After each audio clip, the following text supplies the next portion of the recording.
सुंदरवन जंगल में टुनटुनी चिड़िया अपनी माँ टोनी चिड़िया के साथ रहती थी। टुनटुनी चिड़िया को बचपन से ही सिलाई करने को बहुत शौक था।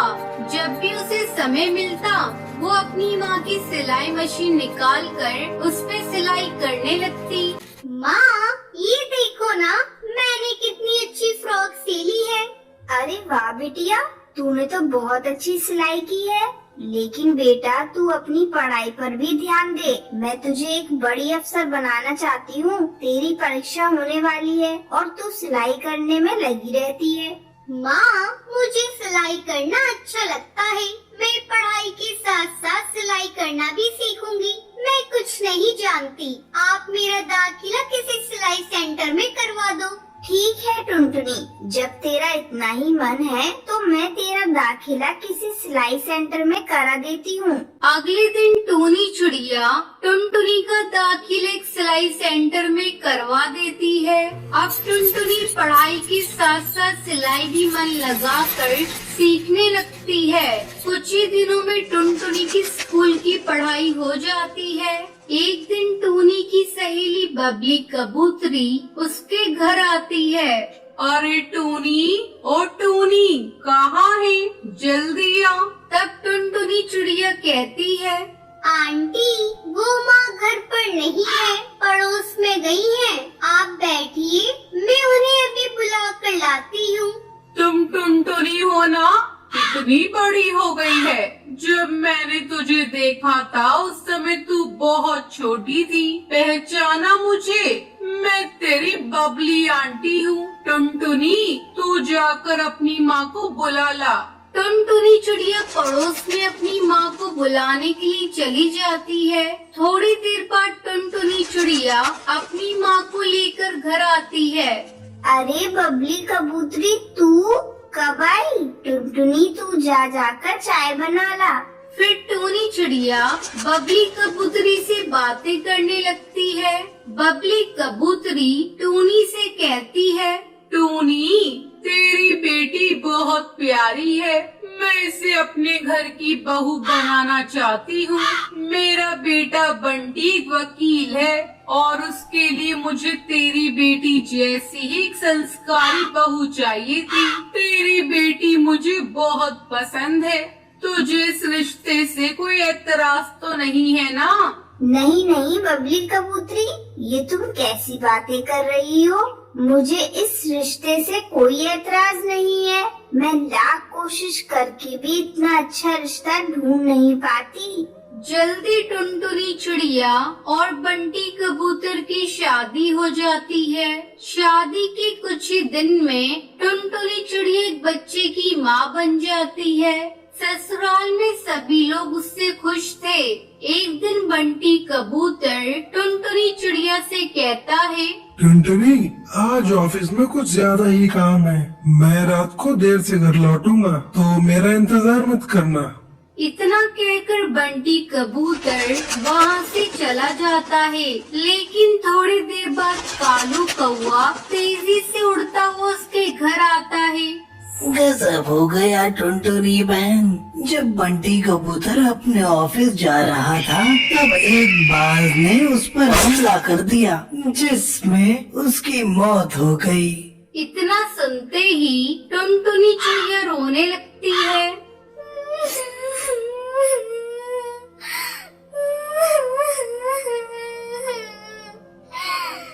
माँ जी, ये सब क्या हो गया? माँ जी, बंटी कबूतर के बिना भी घर कैसे चलेगा? टुनटुनी, तू हिम्मत मत हार बेटा। ऊपर वाले की मर्जी के आगे किसी की नहीं चलती। इस तरह कुछ दिन गुजर जाते हैं। टुनटुनी चिड़िया अपना दुख भुलाकर सिलाई का काम करना शुरू कर देती है। आस पड़ोस के पक्षी उसके पास अपने कपड़े कपड़े सिलवाने के लिए आने लगते हैं। एक दिन हरी काकी उससे कहती है, टुनटुनी, तू तो इतनी अच्छी दर्जी है, इसके बारे में तो मुझे पता ही नहीं था। कम पैसों में बहुत अच्छे कपड़े सिल देती है। तू ऐसा कर, अपना एक बुटीक खोल ले। हाँ काकी, आपका सुझाव बहुत अच्छा है। मैं जल्दी ही अपना बुटीक खोलूंगी, लेकिन इसके लिए पहले मैं माँ जी से इजाजत लूंगी। हरी काकी के जाने के बाद टुनटुनी चिड़िया अपनी सास से बुटीक खोलने की इजाजत मांगती है। माँ जी, क्यों ना मैं अपना एक बुटीक खोल लूं, इससे अच्छी कमाई हो जाएगी। ठीक है टुनटुनी, तुझे जो अच्छा लगे वो कर। तू अपनी बुटीक का अच्छे से काम कर, मैं तेरे बच्चे को संभाल लूंगी। जल्द ही टुनटुनी चिड़िया अपना बुटीक खोल लेती है। अब उसकी कमाई पहले से दुगनी हो गई थी। इस तरह टुनटुनी चिड़िया खुशी खुशी अपनी जिंदगी बिताने लगती है। टुनटुनी नाम की धोबन अपने पति बंटी के साथ धोबी घाट पर काम किया करती थी। टुनटुनी और बंटी की जिंदगी में खुशियों की कोई कमी नहीं थी। उनके पास जितना अनाज होता था वो उसमें गुजारा कर लेते थे। एक दिन बंटी अपनी पत्नी टुनटुनी को कहता है, टुनटुनी, जब से तुम मेरी जिंदगी में आई हो, मुझे ऐसा लगता है मेरे सारे दुख और दर्द कहीं चले गए हैं। हाँ जी, ये तो आपका बड़प्पन है। मैं तो आपसे शादी करके बहुत सुखी हूँ। बस मेरी जिंदगी में एक ही कमी लगती है, काश वो भी हो जाए। इतना ही कहकर टुनटुनी चुप हो जाती है। टुनटुनी, मुझे पता है तुम किस बारे में बात कर रही हो, लेकिन नसीब के आगे किसका चला है। भगवान जो चाहता है वही होता है।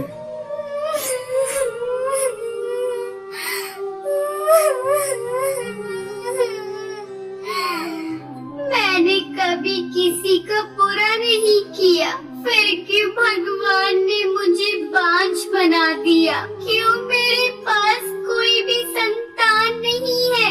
मैं हमेशा से ही दूसरे के बच्चों को खिलाकर अपना दिल बहला लेती हूँ, लेकिन मेरा भी मन करता है मेरी खुद की संतान हो जो मुझे माँ कहकर बुलाए। टुनटुनी, तुम परेशान क्यों होती हो? कोई नहीं, भगवान ने चाहा तो हमारे पास भी संतान होगी। चलो अब अपना काम करते हैं। कुछ कपड़े धुलने के लिए पड़े हैं, उन कपड़ों को धो लेते हैं। हाँ जी, आप सही कह रहे हैं। चलिए, काम तो करना ही है। टुनटुनी जाकर कपड़ों का गट्ठा खोलती है और उसे देखकर रोने लगती है।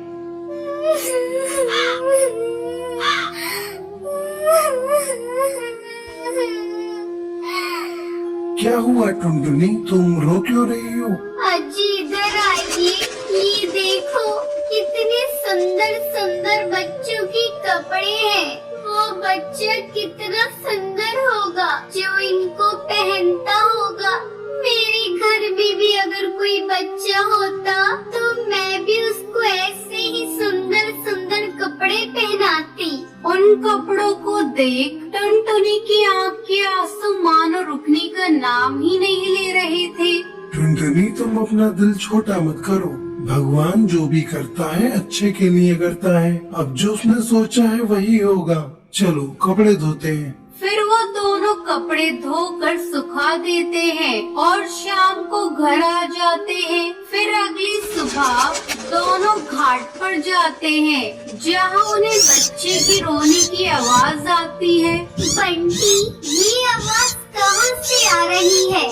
मुझे लगता है उधर जो कपड़े पड़े हैं उनमें से आ रही है। चलो वहाँ पर चलकर देखते हैं। टुनटुनी बंटी वहाँ पर जाते हैं। फिर जहाँ से उन्हें बच्चे की रोने की आवाज आ रही थी, वहाँ कपड़ों का एक गट्ठा रखा था। फिर टुनटुनी थोड़े कपड़े हटाकर देखती है। अजी ये देखिए, इन कपड़ों में तो कोई बच्चा लिपटा हुआ पड़ा है। टुनटुनी बच्चे को देखती है। वो एक बहुत ही प्यारी चिड़िया थी। अजी, ये कितनी सुंदर चिड़िया है। कौन इतनी प्यारी चिड़िया को यहाँ पर छोड़ गया है? पता नहीं कैसे कैसे पक्षी हैं। कोई बच्चे को तरसता है तो कोई बच्चे को छोड़कर चला जाता है। खैर जो भी हो, अब से ये बच्ची हमारी है। हो सकता है भगवान ने तुम्हारी सुन ली हो और ये बच्चा तुम्हें दे दिया हो। फिर बंटी जैसे ही बच्चे के नीचे पड़े कपड़ों को उठाता है तो वो देखता है उसके नीचे बहुत सारे पैसे पड़े थे। अजी, ये इतने सारे पैसे इस बच्ची के साथ कौन छोड़ गया? शायद जिसने इस बच्ची को छोड़ा है उसने ही इसकी परवरिश के लिए पैसे छोड़े हैं। पर कोई ऐसा क्यों करेगा? मेरी तो समझ में नहीं आ रहा है कि कोई ऐसा क्यों करेगा। लेकिन कोई ऐसा करके गया है। चलो, ये पैसे इस बच्ची के लिए ही है तो बच्ची के काम ही आने चाहिए। टुनटुनी और बंटी बच्ची को घर ले जाते हैं और बच्ची को अच्छे अच्छे खिलौने लाकर देते हैं और बहुत अच्छा खाना भी खिलाते हैं। बच्ची भी अब धीरे धीरे बड़ी होने लगती है। एक दिन टुनटुनी बंटी से बोलती है, अजी, अब हमारी बच्ची बड़ी होने लगी है। हमें इसको अच्छे से स्कूल में पढ़ाना चाहिए क्योंकि ये बहुत ही चतुर है और कितनी सुंदर लगने लगी है। टुनटुनी चाहता तो मैं भी यही हूँ, इसको अच्छे से अच्छे स्कूल में पढ़ाना। लेकिन तुझे तो पता ही है, हमारी इतनी कमाई नहीं होती कि अपनी बेटी को अच्छे से स्कूल में पढ़ने के लिए भेज दें। लेकिन कुछ भी हो, मैं अपनी गुड़िया को उस स्कूल में जरूर पढ़ने भेजूंगा और एक अच्छी चिड़िया बनाऊंगा। बंटी ये सोचकर अपने धोबी घाट की तरफ चलता है तो वो देखता है उसके धोने वाले कपड़ों के बीच में कुछ पैसों की गड्डी पड़ी थी। फिर वो सोचता है, आखिर ये सब कौन कर रहा है? इसका मतलब कोई तो जानता है कि उसकी बच्ची हमारे पास है और वो उसके बदले हमें पैसे देकर चला जाता है। फिर बंटी पैसे उठा लेता है और बच्ची को अच्छे से स्कूल में पढ़ने भेज देता है। एक दिन बंटी टुनटुनी से कहता है, टुनटुनी, पता नहीं जब भी हम पैसों की बातें करते हैं या उसकी जरूरत होती है तो कोई हमारे कपड़ों में पैसे छोड़कर चला जाता है। लेकिन ये सब कर कौन रहा है? हमको उसका पता लगाना पड़ेगा। अजी, आप सही बोल रहे हैं। इसके लिए हमें कुछ न कुछ तो करना ही पड़ेगा। मैं एक प्लान बताती हूँ। फिर टुनटुनी बंटी को समझाती है। अगले दिन बंटी कबूतर धोबी घाट पर रोने लगता है। आसपास के पंछी उससे पूछते हैं, अरे क्या हुआ बंटी, रो क्यों रहे हो? क्या बताऊं भाई, मेरी बेटी ने आज कुछ खिलौनों की मांग करी है और मेरे पास बिल्कुल भी पैसे नहीं हैं। मैं नहीं चाहता कि मेरी बेटी का दिल दुखे, इसलिए मैं उसे खिलौने दिलाना चाहता हूँ, लेकिन मेरे पास पैसे नहीं हैं। अरे कोई बात नहीं बंटी, तो तेरे पास थोड़ा बहुत पैसा है, उसी से अपनी बेटी को खिलौने दिला दे। वो छोटी है, ऐसे ही खुश हो जाएगी। इतना कहकर सब पंछी वहाँ से चले जाते हैं। फिर रात होने पर टुनटुनी और बंटी देखते हैं एक पक्षी उनके कपड़ों के पास कुछ रखकर जा रहा है। टुनटुनी और बंटी उसे पकड़ लेते हैं। अरे भाई, अरे तुम कौन हो और क्यों हमें हमेशा ऐसे ही पैसे देकर चले जाते हो? अगर तुमको बच्चा पालना ही था तो तुम खुद क्यों नहीं पाल लेते? ये सुनकर कालू कौवा रोने लगता है और रोते रोते बोलता है, मैं और मेरी पत्नी बहुत अच्छे से रहते थे। मैं उसको बहुत प्यार करता था, लेकिन ये बात मेरे घर वालों को अच्छी नहीं लगती थी, तो उन्होंने हमें घर से निकाल दिया। जैसे ही मेरी बेटी का जन्म हुआ तो उसकी माँ इस दुनिया को छोड़कर चली गई। कुछ दिन तो मैंने अपनी बच्ची की परवरिश की, लेकिन ये मुझसे नहीं हो पा रहा था। ये आपकी बच्ची है, फिर आपने अपनी बच्ची को हमें क्यों दिया? मैंने एक दिन यहाँ टुनटुनी बच्ची के लिए तड़पते हुए रोते हुए देखा। फिर मैंने सोचा कि आपको संतान की जरूरत है, इसलिए चुपके से बच्ची को यहाँ छोड़ गया। और जैसा मैंने सोचा था बिल्कुल वैसा ही हुआ। मैं जरूरत पड़ने पर पैसे देकर जाता हूँ, जिससे मेरी बच्ची की परवरिश में कोई कमी न आए। मैं आप लोगों से हाथ जोड़कर बोलता हूँ कि मेरी बच्ची को कभी भी ये मत बताना कि मैं उसका पिता हूँ, वरना वो मुझसे नफरत करने लगेगी।